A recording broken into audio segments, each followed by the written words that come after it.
원리로 이해하는 양쌤의 중학교 과학인강 7. 물질에 따라 녹는 양이 달라 두 번째 시간, 용해도 두 번째 시간 공부를 하도록 하겠습니다. 일정량의 물에 용질을 녹이면 어느 정도까지 녹은 다음에 용질이 더 이상 녹지 않고 가라앉아요. 이처럼 용매의 양이 일정할 때 녹을 수 있는 용질의 양에는 한계가 있는 거예요. 이렇게 용질이 최대로 용해되는 정도는 온도와 용매가 같을 때 일정한 값을 나타내게 되는 거고요. 그래서 여기 나와 있는 것처럼 어떤 온도에서 용매 100g에 녹을 수 있는 용질의 최대 그램수, 그러니까 질량, 이것을 용해도라고 하는 거예요. 말 그대로 용해되는 정도를 얘기하는 거죠. 용해도는 용매와 온도, 용질의 종류에 따라서 다른 값을 가지게 되는 거예요. 용해도는 용매에 따라서 다른 값을 갖게 되고요. 또 온도에 따라서 다른 값을 갖게 되고, 또 용매와 온도가 같아도 용질의 종류에 따라서 용해도는 다른 값을 갖게 된다는 거예요. 그러면 하나씩 살펴보도록 할게요. 우선 용해도는 용매의 종류에 따라서 달라지는데요. 예를 들어서 손톱에 바른 매니큐어는 물로 씻어서 지워지지 않는데 아세톤을 바르면 지워지잖아요. 이거는 매니큐어가 물이라고 하는 용매에는 녹지 않지만 아세톤이라고 하는 용매에는 녹기 때문에 그런 거예요. 이렇게 용해도는 용매의 종류에 따라서 달라지게 되는 거예요. 그리고 용해도는 용매의 양과 용매의 온도에 따라서 달라지게 되는데요. 실험을 통해서 알아보도록 할게요. 물의 양에 따라 백반이 물에 녹는 양은 어떻게 달라질지 예상하여 볼까요? 물의 양이 많으면 백반이 물에 많이 녹을까요? 적게 녹을까요? 아니면 변함없을까요? 자, 그럼 실험을 통해서 알아봅시다. 같은 온도의 물을 비커 한 개에는 50ml를 담고 다른 비커에는 100ml를 담아두었습니다.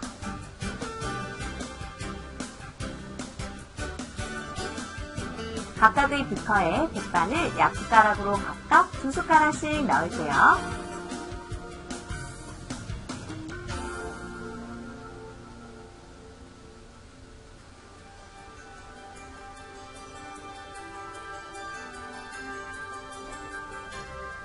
유리막대로 저은 뒤에 얼마나 녹았는지 확인해 볼까요?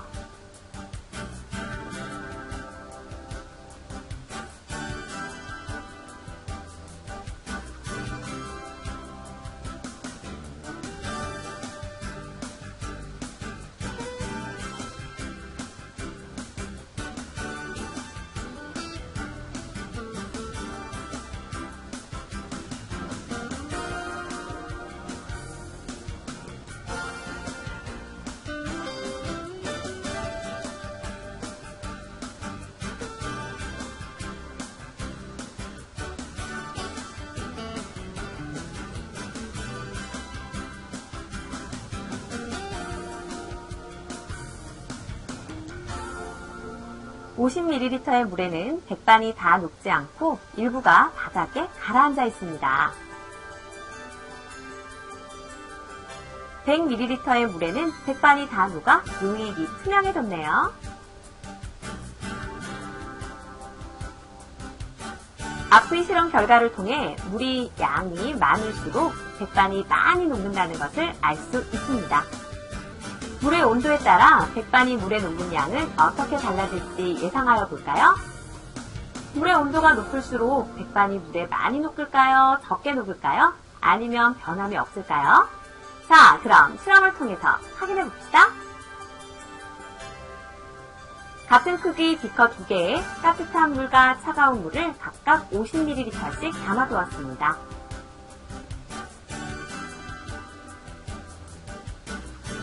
각각의 비커에 백반을 약숟가락으로 각각 2숟가락씩 넣을게요.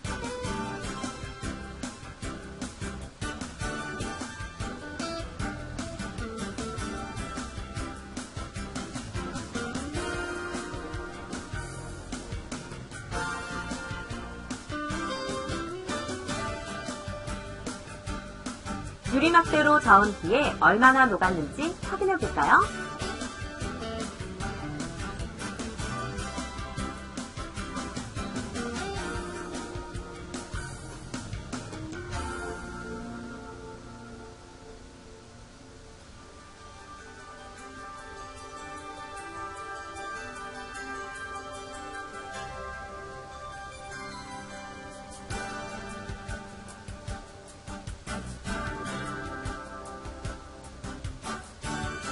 따뜻한 물에는 백반이 물에 다 녹아 용액이 투명해집니다. 차가운 물에는 백반이 물에 다 녹지 않고 남아서 바닥에 가라앉았네요. 자, 그럼 실험 결과를 비교해 보겠습니다. 따뜻한 물에는 백반이 모두 녹았고요. 차가운 물에는 백반이 모두 녹지 않고 바닥에 가라앉았습니다. 이 결과를 통해 물의 온도가 높을수록 백반이 많이 녹는다는 것을 알 수 있습니다. 이렇게 용해도는 용매의 종류에 따라서 달라지고요. 또 용매의 양과 용매의 온도에 따라서 용해도가 달라지는 걸 볼 수가 있었어요. 그래서 물질의 용해도를 나타낼 때에는 용매의 종류와 온도를 함께 표시해야 돼요. 용매의 양은 원래 용해도 정의에서 100g이라고 되어 있으니까 이건 당연히 100g인 거고요.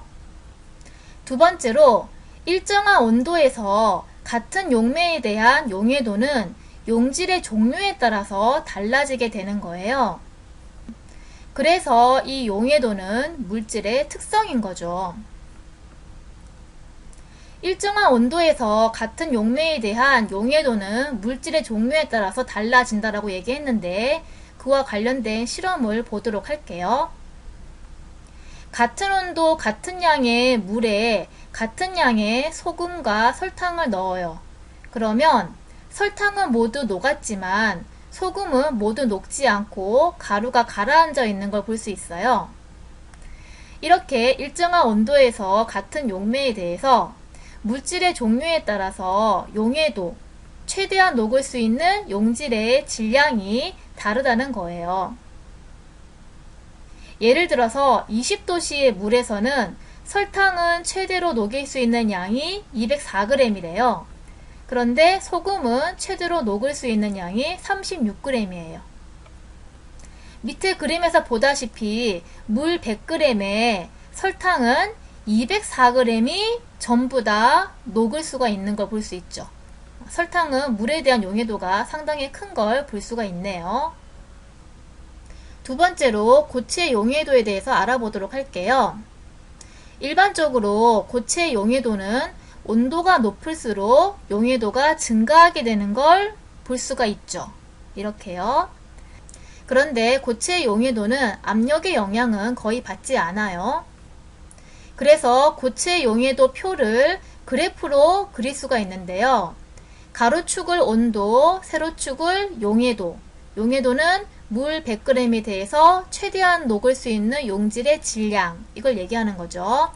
이런 온도에 따른 고체의 용해도를 그래프로 그려보게 되면 이런 식으로 그려져요. 그래서 온도가 높을수록 용해도가 증가하는데 그래프가 곡선 모양의 그래프를 그리게 되고요. 그래서 이런 곡선을 용해도 곡선이라고 얘기를 하는 거예요. 그러면 이 용매의 온도가 높을수록 왜 고체의 용해도가 커지는지 이유를 설명해 보면요. 온도가 높은 액체일수록 일단 액체 입자 사이의 거리가 멀어서 고체 입자가 들어올 빈 공간이 넓죠. 그리고 온도가 높은 액체일수록 열 에너지가 많으니까 고체 입자의 운동도 빨라져요. 이렇게 고체 입자의 운동이 빠르면 고체 입자가 쉽게 떨어져 나가기 때문에 고체의 용해도가 증가하게 되는 거예요. 두 번째로 용액의 종류를 알아보면요. 포화 용액, 불포화 용액, 과포화 용액으로 나눌 수가 있는데요. 포화 용액은 일정량의 용매에 용질이 최대로 녹아있는 용액을 포화 용액이라고 하는 거예요. 그래서 이 용해도 곡선상의 이 용액들, 이것을 다 포화 용액이라고 하는 거고요. 이 포화라고 하는 말 자체가 가득 찼다 라고 하는 의미가 있잖아요.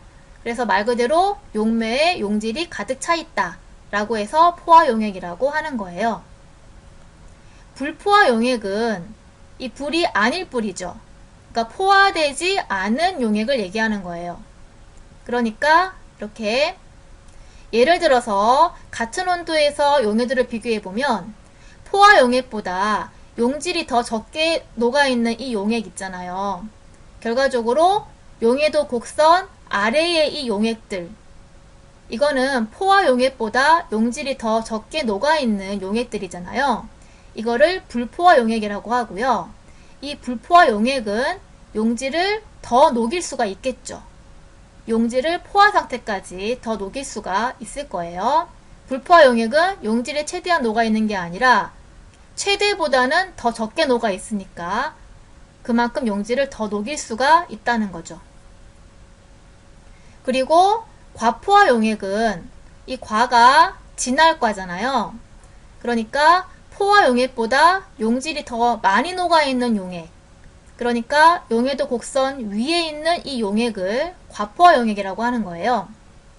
물론 이 과포화용액은 드물고 불안정한 상태예요. 보통의 용액은 불포화용액이거나 포화용액 상태이겠죠. 밑에 그림을 보면 용매의 용질을 녹였을 때 용질이 최대한 녹아있지 않고 포화 상태보다는 용질이 적게 녹아있는 이런 상태를 불포화용액이라고 하는 거고요. 그리고 이 용액은 더 이상 녹지 못하고 가라앉은 용질이 있잖아요. 그러면 이 용질 위에 있는 이 용액의 경우에는 용매에 용질이 최대한 녹아있겠죠. 이런 용액을 포화용액이라고 한다는 거예요. 세 번째로 이 여러가지 고체물질의 용해도 표를 여러가지 고체물질의 용해도 곡선으로 그려놓은 거예요. 이렇게 질산칼륨 용해도 곡선, 염화나트륨 용해도 곡선, 질산나트륨 용해도 곡선, 그 다음에 풍선 안 보이네요. 황산구리 용해도 곡선, 이런 식으로 온도에 따른 이 용해도 값을 그래프로 그린 거예요. 이때 용해도 곡선의 기울기가 클수록 온도 변화에 따른 용해도 차이가 큰 거죠. 예를 들어서 기울기가 가장 큰 질산칼륨이 온도 변화에 따른 용해도 차가 가장 큰 거잖아요. 용해도 곡선에서 질산칼륨이 기울기가 가장 큰데요. 용해도 곡선의 기울기가 클수록 온도 변화에 따른 용해도 차이가, 이 용해도 차이가 가장 크다는 거예요. 이렇게 온도 변화에 따른 용해도 차이를 비교해봐요. 기울기가 클수록 온도 변화에 따른 용해도 차이가 더 큰 걸 볼 수 있잖아요. 반면에 염화나트륨 소금이죠. 이거는 용해도 곡선의 기울기가 가장 작은데요. 이 염화나트륨은 온도에 따라서 용해도에 있어서 큰 변화를 보이지 않는 거죠. 그래서 염화나트륨 소금의 경우에는 차가운 물에서 녹이다가 잘 안 녹아서 뜨거운 물을 사용한다고 해서 그 녹는 양이 크게 증가하지 않는다는 거예요. 네 번째로 이 용해도 곡선으로 용액을 냉각할 때 석출되는 용질의 양을 구할 수가 있어요. 예를 들어서 질산칼륨의 용해도 곡선을 그렸는데요. 60도씨의 물 100g에 질산칼륨 62.9g을 넣으면요, 모두 녹죠. 왜냐하면 60도씨에서의 질산칼륨 용해도는 62.9g보다는 높으니까 62.9g의 질산칼륨은 모두 녹겠죠. 그래서 불포화 용액이 될 거예요. 이 용액을 냉각을 시키는 거예요. 그래서 40도씨가 되면 40도씨의 용해도가 62.9g이거든요. 그런데 이 용매에 62.9g의 질산칼륨이 들어있으니까 40도씨에서는 62.9g의 질산칼륨이 모두 녹겠죠. 그래서 용질이 최대한 녹아있는 상태가 되겠죠. 그래서 40도씨에서 이 용액은 포화용액이 되는 거예요. 그러다가 이 용액을 계속 냉각을 시키는 거예요. 그러면 그 온도에서 용해도 이상으로 들어있는 이 용질은 녹지 못하고 용질 입자가 이런 식으로요. 용질이 녹아 있었는데 온도를 낮추면 용해도 이상으로 녹아있는 이 용질이 녹지 못하고 용질 입자가 뭉쳐져서 다시 질산칼륨 고체 결정으로 석출되는 거예요. 그러니까 이만큼이 석출되는 거고요. 석출이라고 하는 것은 돌석에 나올 출, 그러니까 돌로 나온다, 고체로 나온다, 그런 얘기예요. 그러다가 용액을 계속 냉각해서 20도씨가 되면 20도씨에서 용해도가 31.9g이잖아요. 그러면 용해도 이상으로 들어있는 이만큼의 용질이 석출되겠죠. 그래서 석출되는 양을 계산해보면 원래 여기 있죠. 석출되는 용질의 양을 계산해보면 처음 녹아있던 용질의 양 62.9g 빼기 냉각한 온도에서 최대한 녹을 수 있는 용질의 양이 바로 용해도죠. 31.9g 빼면 이만큼이 31.0g, 이만큼의 질산칼륨이 고체 결정으로 석출된다는 거예요. 그래서 용해도 곡선으로 용액을 냉각할 때 석출되는 용질의 양을 이런 식으로 계산할 수가 있다는 거예요. 그러면 이 내용에 대해서 가상실험으로 알아보도록 할게요. 이것이 용매이고요. 용질을 온도가 이만큼이라고 할게요. 자, 그러면 지금 용질은 30g을 넣어 놓은 거고요. 그리고 온도가 90도씨인데 여기서는 지금 최대한 녹을 수 있는 용해도 값이 40g이잖아요. 그러니까 이 30g은 모두 녹아 있죠. 그리고 더 녹을 수 있는 여지가 있는 거죠. 이 상태에서 온도를 낮추는 거예요. 이렇게 낮추게 되면 이 최대한 녹을 수 있는 용해도 값 자체가 줄어드는 거를 볼 수가 있죠. 이렇게요. 자, 그러다가 80도씨가 되면 용해도가 30g이 되면서 최대한 녹을 수 있는 만큼의 용질이 녹은 포화용액이 되는 거예요. 아까는 용질이 더 녹을 수 있는 불포화용액 상태였잖아요. 그런데 80도씨에서는 최대한 용질이 녹은 포화용액 상태가 되는 거고요. 그러다가 용액을 더 냉각을 시키는 거죠.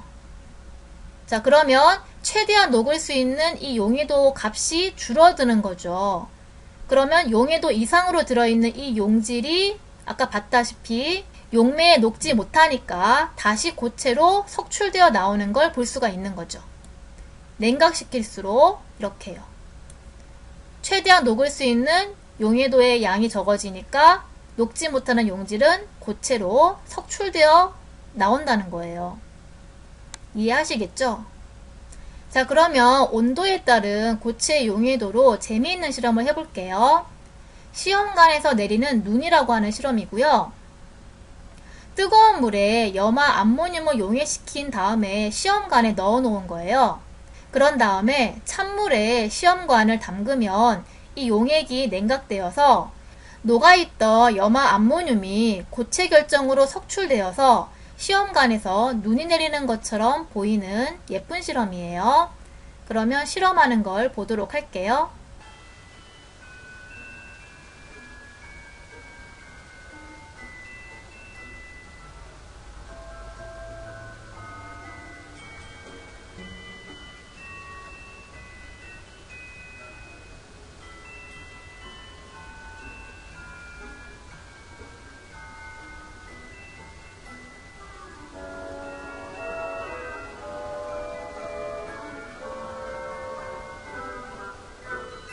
그런데 이런 식으로 용액을 서서히 냉각시키면 고체 결정을 만들 시간이 충분해서 고체로 석출이 돼요.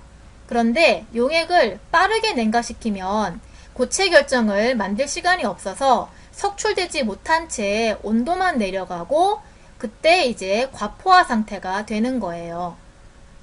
이 과포화 상태는 불안정한 상태예요. 그래서 작은 충격에도 쉽게 고체 결정이 석출되어 나오게 되어요.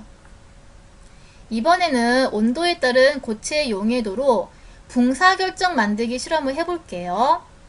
앞의 실험과 비슷하게 뜨거운 물에 붕사를 용해시킨 다음에 이 용액을 냉각시키게 되면 이렇게 분사 결정이 석출되어서 보석처럼 예쁘게 보여요.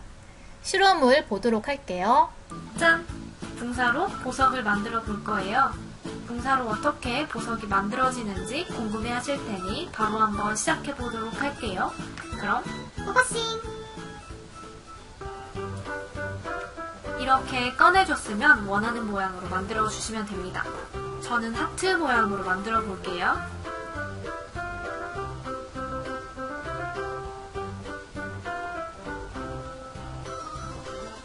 이렇게 하트를 만들어 주었습니다.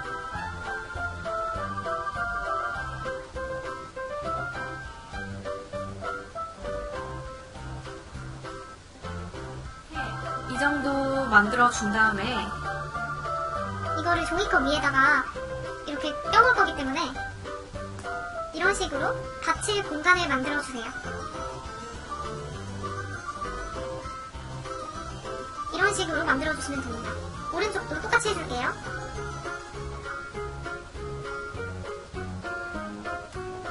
이런 식으로 이 부분에는 원하는 모양을 만들어주시고 이렇게 O 모양으로 O 모양 만들어주세요.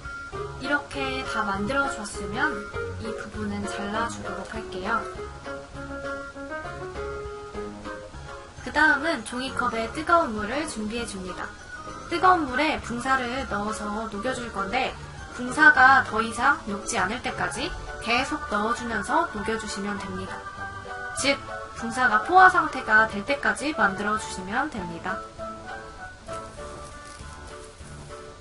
안 쓰는 볼펜으로 섞어줄게요.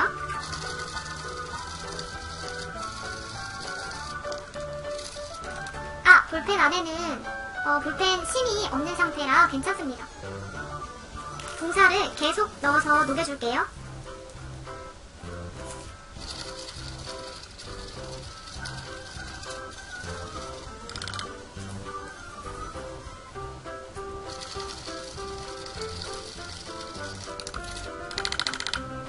이제 붕사를 많이 넣어서 포화 상태가 됐으니까 마지막 단계를 해보도록 하겠습니다. 마지막 단계는 이렇게 만들어준 철사를 이렇게 넣어주시면 됩니다. 넣어주시고 하루 이틀 정도 기다려주면 보석이 완성됩니다. 하루 뒤에 다시 돌아올게요. 짠! 짜잔! 이게 바로 여러분들께 정식으로 보여드릴 작품이에요.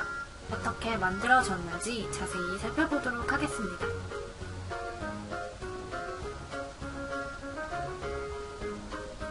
이렇게 자세하게 보여드릴게요.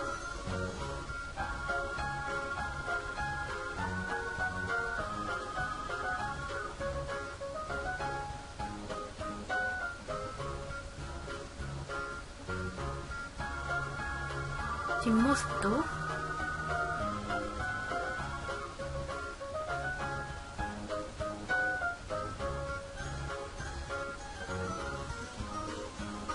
정말 예쁘죠? 평소에 액체괴물 만드는 데만 사용했던 붕사를 이렇게 결정을 만들어서 예쁜 장식도 만들 수 있다는 거에 대해서 좀 놀라웠던 것 같아요. 붕사로 액체괴물만 만들지 마시고 이렇게 과학실험 한 가지 해보시는 것도 좋을 것 같습니다. 이번에는 3. 기체 용해도에 대해서 알아보도록 할게요.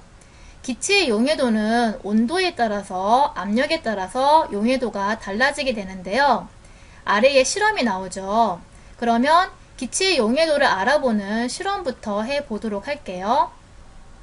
온도에 따른 기체의 용해도 실험부터 보도록 할게요.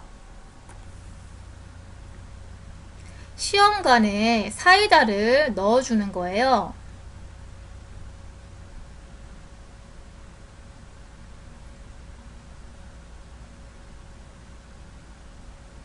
그리고 사이다가 담긴 시험관을 온도가 다른 얼음물, 실온 25도씨의 물, 50도씨의 물에 각각 담궈주는 거예요. 그때 사이다와 같은 탄산음료에는 이산화탄소 기체가 용해되어 있잖아요. 자세히 보면 여기는 안 보이지만 이렇게 기포가 발생하는 걸 볼 수 있는데 이 기포가 이산화탄소 기체인 거예요. 온도가 높아질수록 기포가 많이 발생하는 것을 볼 수가 있었어요. 이번에는 압력에 따른 기체 용해도 실험을 해보도록 할게요. 압력에 따른 기체 용해도 실험은 아까 온도에 따른 기체 용해도 실험과 마찬가지로 시험관에 사이다를 넣은 다음에 이제 물이 담긴 비커에다가 넣는데요. 하나는 뚜껑을 열고 하나는 뚜껑을 닫은 다음에 시험관을 비커에 넣어서 발생하는 기포의 양을 비교하는 거예요. 왜 이렇게 실험을 하게 되냐면 고무마개를 막지 않은 시험관에서는 사이다에서 나오는 그 이산화탄소 기포가 기체가 되어서 이렇게 나오잖아요. 이 기체가 밖으로 빠져나가죠. 그런데 고무마개를 막은 시험관의 경우에는 이 사이다에서 빠져나온 이산화탄소 기체가 지금 이게 공기를 표현했고 이게 이산화탄소를 표현한 건데 이 이산화탄소 기체가 밖으로 빠져나가지 못하고 시험관 속에 계속 쌓이게 돼요. 그러면 시험관 속에 기체의 입자수가 많아지고 그러면 이 기체의 충돌수가 많아지니까 결과적으로 이 용액에 가해지는 압력이 높아지게 되는 거죠. 그래서 고무마개를 연 시험관보다 고무마개를 막은 시험관이 이 사이다가 받는 압력을 더 크게 해주는 거예요. 그래서 압력에 따른 기체 용해도 실험을 할 수가 있는 거예요. 그러면 실험하는 영상을 보도록 할게요. 실온 25도씨의 물과 50도씨의 물에 사이다를 넣은 시험관을 넣는데 하나는 고무마개를 열었고 하나는 고무마개를 닫아 놓은 거죠. 그때 발생하는 기포를 잘 비교해 보세요. 50도씨에서 기포수의 차이가 확연하게 보이죠. 고무마개를 닫은 거, 고무마개를 열어놓은 거예요. 실험에서 본 것처럼 고무마개를 열어서 압력이 낮은 시험관에서 기포가 더 많이 발생하는 것을 볼 수가 있었죠. 자, 그러면 기체 용해도의 실험 결과를 정리해 보도록 할게요. 학습지에 있는 실험은 이 사이다가 담긴 시험관을 얼음물, 상온 25도씨의 물, 50도씨의 물, 같은 50도씨의 물인데 고무마개를 막은 거에서 발생하는 기포의 양을 그림으로 보여주고 있어요. 여기서 중요한 건 뭐냐면요. 지금 발생하는 기포의 양을 비교해보면 C가 발생하는 기포의 양이 제일 많은데요. 이 발생하는 기포의 양이 의미하는 게 뭐냐면 기체의 용해도가 감소할수록 기포가 많이 발생한다는 거예요. 왜냐하면 기체의 용해도가 감소하면 용해도 이상으로 물에 녹아있던 기체가 녹지 못하고 기체, 즉 기포로 되어서 나오는 거잖아요. 그래서 기포가 많이 발생한다는 것은 이 기체의 용해도가 감소했다는 것을 의미하는 거예요. 그걸 고려하면서 이제 해석해 보도록 할게요. 자, 그러면 A, B, C 실험을 보면 기체의 용해도에 대한 온도의 영향을 볼 수 있는데요. 기포의 발생량을 비교해보면 A보다 B가 많고 B보다 C가 많은 걸 볼 수 있죠. 그러면 기체의 용해도는 어떨까요? 아까 얘기했죠. 기포가 많이 발생한 것이 기체의 용해도가 감소해서 그렇다라고 얘기했잖아요. 그러니까 기포 발생량과 기체의 용해도는 반대란 얘기죠. 그러니까 A가 용해도가 제일 크고 그 다음 B, 그 다음 C가 용해도가 제일 작아요. 그러니까 C가 기체의 용해도가 제일 작아졌으니까 용해되지 못한 그 기체가 기포로 발생되어서 많이 나오고 있는 그런 상황이란 얘기예요. 이번에는 기체의 용해도에 대한 압력의 영향을 알아보도록 할게요. C와 D 실험을 비교하면 알아볼 수 있겠죠. 아까 설명했듯이 C보다는 고무마개로 막은 이 D 시험관이 사이다에 가해지는 압력이 높잖아요. 그때 기포의 발생량을 비교해보면 C가 D보다 기포가 더 많이 발생한 것을 볼 수가 있어요. 그러면 기체의 용해도는 기포의 발생량과 반대로 C보다 D가 기체의 용해도가 더 크다는 얘기가 되는 거겠죠. 그럼 정리를 하자면 결국 기체의 용해도는 온도가 낮을수록 증가하게 되고 압력은 높을수록 증가하게 된다라고 정리할 수가 있겠어요. 그래서 기체의 용해도를 온도와 용해도 곡선으로 그려보면요. 기체의 용해도는 온도가 낮아질수록 커진다는 거예요. 그리고 압력이 높아질수록 기체의 용해도가 커진다는 거죠. 이렇게 알아볼 수 있고요. 이렇게 기체의 용해도는 온도와 압력에 따라서 달라지기 때문에 이 표에서 보는 것처럼 기체의 용해도를 나타낼 때에는 온도와 압력을 함께 표시해야 돼요. 여기 나와 있는 기체의 용해도는 0도씨 일기압에서의 물 100g에 최대한 녹을 수 있는 기체의 용해도 g수예요. 지금 비교해보면 암모니아와 염화수소의 경우에는 물에 대한 용해도가 크지만은 이산화탄소, 산소, 질소 등 대부분의 기체는 물에 대한 용해도가 이 정도로 매우 작아요. 그러면 기체의 용해도가 온도와 압력에 따라서 왜 달라지는지를 생각해 보도록 할게요. 우선 용액의 온도가 높아지게 되면 기체 입자의 운동도 빨라지게 되잖아요. 그러면 이 용매 입자가 잡아당기는 인력을 이겨내고 기체가 빠져나오게 되겠죠. 그래서 온도가 높을수록 기체가 빠져나오니까 기체의 용해도는 감소하게 되는 거고요. 압력의 경우에는요. 압력을 높이게 되면 기체가 꾸역꾸역 눌려서 이 액체 속으로 들어가게 되겠죠. 그래서 압력이 높아지면 기체의 용해도는 증가하게 되는 거예요. 자, 그럼 이제 기체의 용해도의 온도 영향의 예를 알아보도록 할게요. 더운 여름철에 물고기가 수면 위로 올라오는 게 예가 되겠는데요.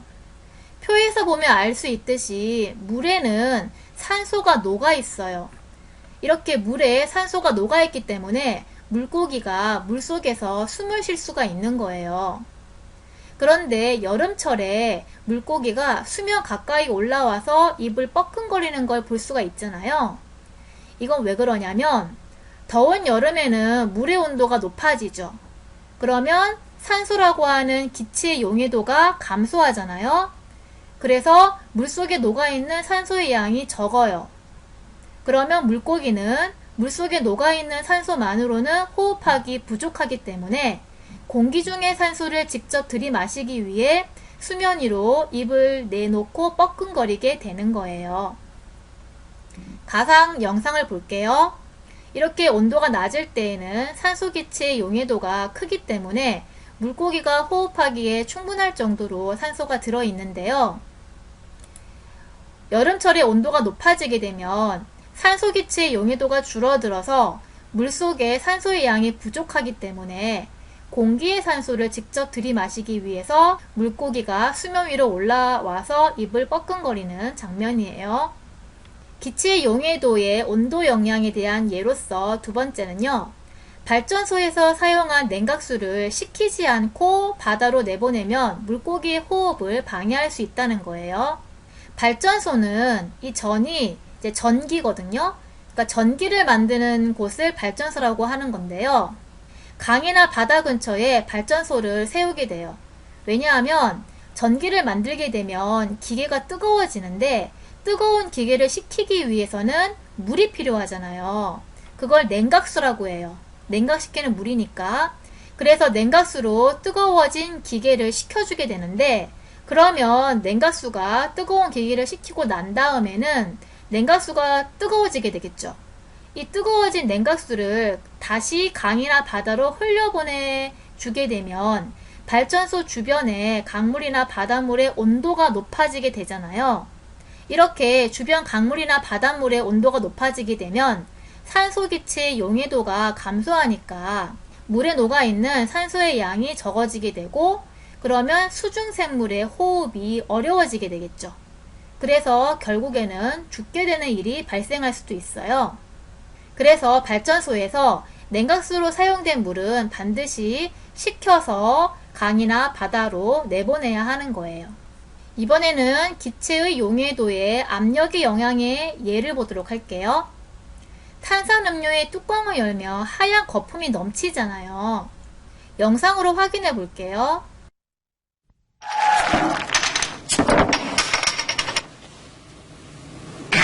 시원하고 짜릿짜릿한 맛, 가슴까지 뻥 뚫어주는 맛의 주인공인 요 톡톡 튀는 신거품은 바로 탄산. 이 맛 때문에 1초당 1417잔이 팔린다. 탄산음료는 만들기도 간단. 물에 설탕, 향신료 등을 넣고 탄산가스를 주입하는 뜻. 콜라, 사이다 같은 탄산음료는 낮은 온도와 높은 압력에서 물에 이산화탄소 기체를 많이 녹인 음료예요. 낮은 온도와 높은 압력에서는 기체의 용해도가 커지니까 이 물에 이산화탄소 기체를 많이 녹일 수가 있겠죠. 그런 다음에 뚜껑을 닫게 되는데요. 그랬을 때 여기 비어있는 공간에 이산화탄소가 아주 많아서 이 탄산음료에 가해주는 압력을 높여 놓은 거예요. 이거는 탄산음료에 녹아있는 이산화탄소고요. 자, 그랬을 때 병 뚜껑을 열게 되면 병 속에 있던 이 이산화탄소 기체가 공기 중으로 날아가 버리고요. 그러면 이런 식으로 이산화탄소랑 이거는 이제 공기 중에서 질소를 표현했겠죠. 이렇게 되어서 결과적으로 병 속의 압력이 낮아지게 되고요. 그러면 이 기체의 용해도가 감소하게 되죠. 그래서 용해 속에 녹아있던 이산화탄소가 기체로 빠져나오는 이것이 기포, 이런 거품을 형성하게 되는 거예요. 자, 이번에는 기체의 용해도, 압력의 영향 두 번째 예로 깊은 바닷속에서 잠수부가 물 위로 갑자기 올라오면 잠수병에 걸릴 수가 있거든요. 이거를 알아보도록 할게요. 잠수병에 걸리는 이유가 뭐냐면요. 깊은 바닷속은 이 물의 압력, 수압이 매우 높잖아요. 압력이 높으니까 기체의 용해도가 높겠죠. 그래서 잠수부가 깊은 바닷속으로 들어가면 호흡을 하기 위해서 마셨던 그 공기 중에서도 특히 이제 공기의 78%가 질소기체잖아요. 이 질소기체가 압력이 높은 깊은 바닷속에서는 용해도가 높기 때문에 훨씬 많이 혈액 속으로 녹아 들어가게 되는 거예요. 그런데 이때 잠수부가 물 위로 빠르게 올라가게 되면 이 수압이 빠르게 낮아지게 되고 그러면 질소기체의 용해도가 급격히 낮아지게 되겠죠. 압력이 낮아지면 기체 용해도가 낮아지니까요. 그러면 혈액 속에 녹아있던 이 질소에 크고 작은 기포들이 많이 생겨서 혈관을 돌아다니게 되고요. 그러다가 이런 모세혈관을 막기도 하는 거예요. 그러면 혈액순환이 잘 안 되니까 어지러움이나 호흡곤란 등의 증상이 나타나는 것이 잠수병이에요. 심하면 생명을 잃을 수도 있어요. 그래서 이렇게 잠수병을 예방하기 위해서는 깊은 물 속에서 작업하던 잠수부가 물 밖으로 나올 때 서서히 수면으로 올라오는 거예요. 그러면 잠수부가 물 위로 서서히 상승하면 이 수압이, 압력이 서서히 낮아지고 그러면 혈액 속에 녹아있던 질소의 용해도도 천천히 낮아지니까 질소가 조금씩 작은 기포가 되어서 폐를 통해서 방출되거든요. 그래서 이런 식으로 질소의 이 크고 많은 기포 덩어리가 모세혈관을 막는 그런 잠수병을 예방할 수가 있는 거예요. 그러면 관련 영상을 보도록 할게요. 물속으로 깊이 잠수했던 잠수부가 갑자기 수면 위로 올라오면 어떤 일이 생길까요? 잠수부를 올려 알아봅시다.